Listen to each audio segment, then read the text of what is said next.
As you're aware, there's strict confidentiality requirements we have to abide to, so please bear with me while I read a statement. Ready to go? Ryan Crowley is awaiting a hearing date to appear before the AFL Tribunal after testing positive to a substance banned under the AFL's anti-doping code. The AFL advised the club in September last year that ASADA had issued Ryan with a show cause notice after his sample tested positive to a banned substance under the AFL anti-doping code. The sample was taken on a match day after Fremantle's round 17 game on Sunday 13 July. Subsequent to being issued with the show cause notice, Ryan voluntarily accepted a provisional suspension which commenced in September. It is important to note that the commencement of the provisional suspension is not an admission of guilt or wrongdoing by Ryan. Ryan has appointed independent legal advisors to assist him with this matter. He is cooperating fully with the AFL and ASADA and now has to wait for the AFL Tribunal to convene to find a finding. Due to the AFL's anti-doping code's confidentiality clauses, the club has not previously commented on this matter publicly. We are keen for the matter to go towards the AFL Tribunal, but determining a date for that tribunal is out of our control. Ryan is now going to make a brief statement. I would like to thank my partner Samara, my family and the club for their support over the last few months. It has been invaluable. I've also been overwhelmed by the number of inquiries and messages from members, fans and friends. Thank you, I really appreciate it. I have my own legal advisors working on the matter and they have been a great support too. I will continue to fully cooperate in this matter with the AFL and ASADA. At this stage, I'm looking forward to the AFL Tribunal taking place. Thank you, that is all I can really say at this stage. Thanks, Ryan.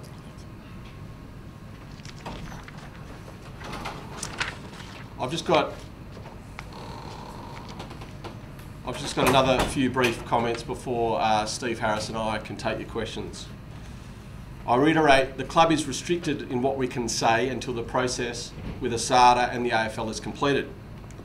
What I can say today is that Ryan has independent legal advisors and based on our understanding of the matter, the banned substance was contained in a painkiller. We can also inform you that the painkiller was not prescribed by a Fremantle staff member or club doctor. Thank you.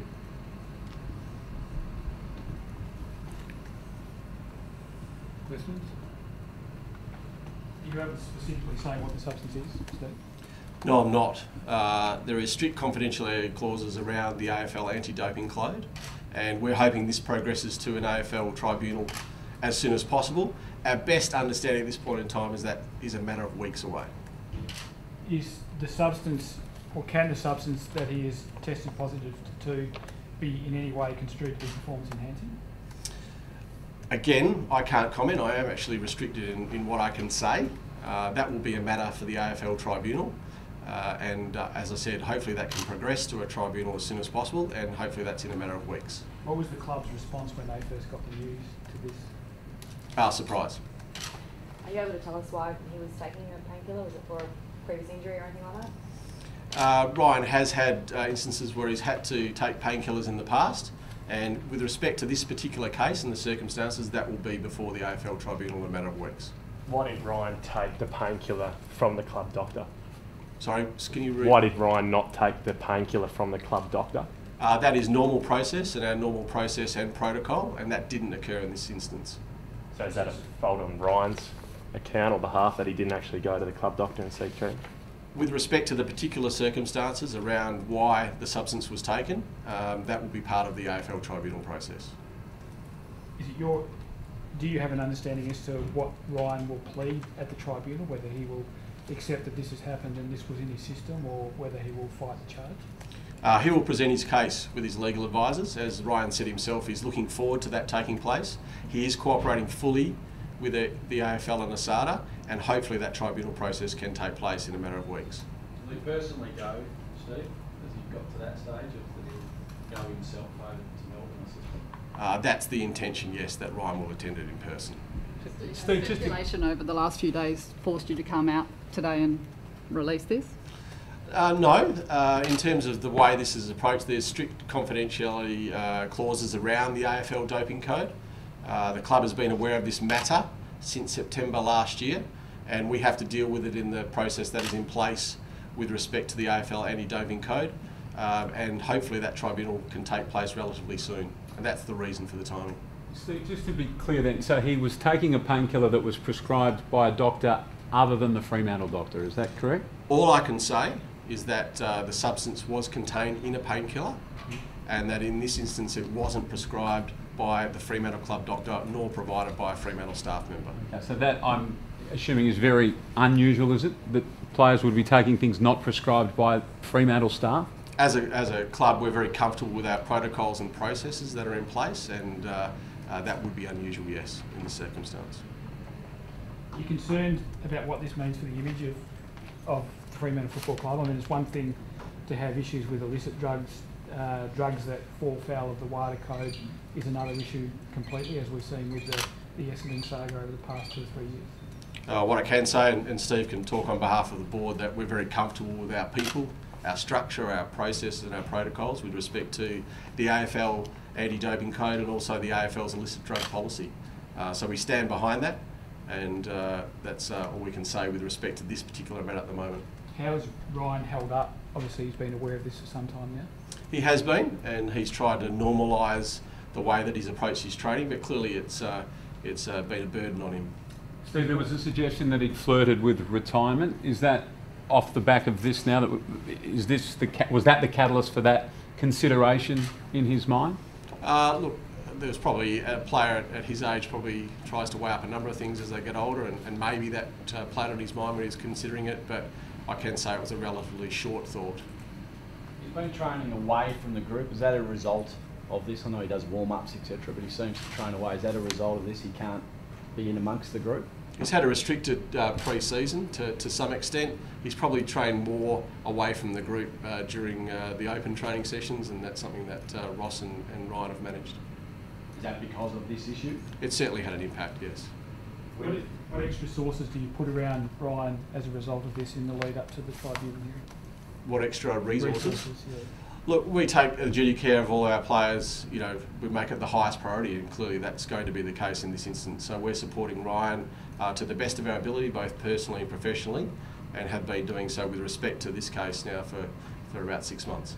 Given that he's departed from club protocols to do this, have you sought in any way to reinforce those protocols with your players as a result of this?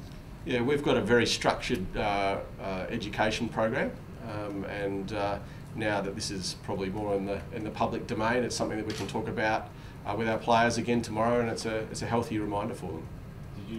Have you spoken to the playing group as a whole yet? Chris Bond contacted personally our leadership group this morning, and the players are back to the club tomorrow, and we'll be talking to our players tomorrow morning. So is this the first time, Jinx? Is this the first time that the playing group has known about this? Yes. Is Ryan planning to address the group? We haven't thought about that at this point in time. I'd suggest that would take place. So what's Ryan's status then, Steve, amongst the group? Obviously he's got this tribunal hearing coming up, and fair enough, he gets to have his say there. Is he welcomed as part of the group at the moment, or does he need to stand aside from the group until this is the due course has been followed here? Ross spoke to the playing group on Friday when we first spoke about more publicly some issues that Ryan was facing, and encouraged his teammates to get around Ryan, and it's no surprise they've done that in great strength, and that will continue. Ryan had back surgery in the off-season. Is it possible or likely, or has he said that the painkillers he was taking were because of the back problems he was facing last year? I can't answer that question specifically. I would like to, but I can't. And that will be part of the AFL tribunal process in the coming weeks. Steve, that tribunal process, you've made it clear that Ryan's got his own counsel, if you like. Will Fremantle represent him along with that counsel at the tribunal, or will it be his counsel that will represent him at the tribunal? The way the process works with the AFL doping code, it is a player matter, not a club matter. So Ryan has appointed independent legal advisors.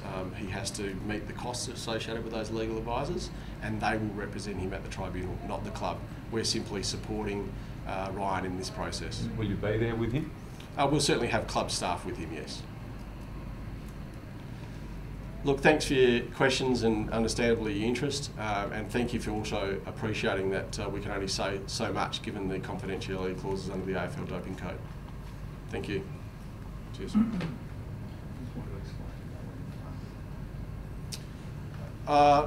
Okay, Luke's just asked me to reiterate a point which hasn't come up. Our own Risk Integrity Committee were first made aware of this matter in September, prior to Ryan accepting the voluntary suspension on the 25th of September 2014. At that time, and until last week, that Integrity Committee was not aware of the identity of the player, and our full board were only informed of this matter fully, and including the name of the player this morning. Can I ask one question? We had reports that he was attending some form of drug clinic. Was this part of this issue? Look, I think when these things, and this is clearly a significant public matter, there's going to be lots of undue speculation, and it'd be wrong of me to comment on that speculation or any other speculation that comes out. I hope that people respect and understand that this is part of an AFL tribunal process. That will be undertaken in due course in a matter of weeks, and any speculation of any kind is simply unwarranted. Steve, you said surprise. Was your reaction extreme surprise? Oh, you can go degrees thereof, can't you? But we're very comfortable with our people's structure, process and procedures in place, and so therefore anything that's outside it is a surprise. So, sorry, again, just to clarify, so you were aware of Ryan's name on Thursday or prior to in September? No, I personally was aware, and I was first contacted by the AFL. In fact, I think the date was late October when I first understood there could be an issue with a sample. And with respect to our risk committee, that was on the 25th of September 2014. Knew the player's name then, or? No, I knew the player's name when first contacted by the AFL. The risk committee was made aware of the matter, including Steve Harris, who sits on that risk committee, on the 25th of September, but not the player's name. And so the risk committee and the full board, for that matter, only knew about it today, did you say? So just to clarify, the risk committee have been informed clearly along the way since that date with respect to the matter, not the player's identity. The risk committee were made aware of the player's identity last week, and the full board fully informed on the matter, including the player's name this morning. So between September and last week, you were the only person at the club that knew? No, Sorry. I was not. There has been a limited number of staff to assist with the process, not only this process that Ryan has to go through, but his personal and professional support have been aware of it, and they've had to be ticked off along the way under the confidentiality clauses by both Ryan and his legal advisors, so other people have known about it. Can I ask, does this constitute a strike? That would be, again, speculation with respect to that, and that would be part of the tribunal process to take place in a matter of weeks. Is it because it's a match day thing that the 3 strikes is out? Can Correct. you explain that? Correct. So there's 2 different policies, the AFL's illicit drug policy and the AFL anti-doping code. This matter is a matter for the AFL anti-doping code. Steve, does Ryan keep training with the club? Oh, that's something we'll continue to monitor. Okay, thank you.